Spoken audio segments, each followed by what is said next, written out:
50 కిల్లులు చేస్తాడా? పందెం వేస్తారా? 50 కిల్లులు చేస్తాడా లేదని? చేయడని నా పందెం. అయ్యో! అయ్యో! చేయడని 50 కిల్లులు చేయడానికి పందెం వేస్తారా? గిప్ కొడుతున్నాడు బ్రో. చెయ్యడు బ్రో. 40 అయితే గొప్పే. 30 బ్రో మాక్సిమం 35. వాడే హిట్ లిస్ట్ వేసాడు. నువ్వు అర్థం చేసుకోవాలంట. బ్రో ఇద్దరిని లేపేసినాం బ్రో ఆళ్ళ టీమ్‌లో. ఇంకా ఇద్దరు మహా అయితే ఎంతసేపు కొడతామని అనుకున్నా. ఇంకో మిగతా టీమ్‌మేట్స్ చూడు 0 కిల్స్ 2, ఈజీ గేమ్ 0. అన్నారు అంతే. వెంటనే వచ్చి పటక్కనే హెడేడు. వాడు హిట్ లిస్ట్ వేసినప్పుడే నువ్వు అర్థం చేసుకోవాలి. ఈరోజు మా ఫ్రెండ్ బర్త్‌డే అంట. ఏం మరి మాకంత ఓహ్! అదృష్టం ఉందని ఎక్కడ తెలుసు? పేరు చెప్పకుండా అయ్! ఏదో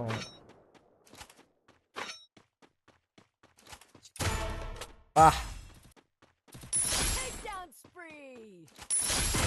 అబ్బా! బ్రో ఎప్పటికైనా ఇంత మంచి స్నైపర్ అవ్వాలి బ్రో. నేను అదే నాది అదే ఏమి ఈడే నా గురువు.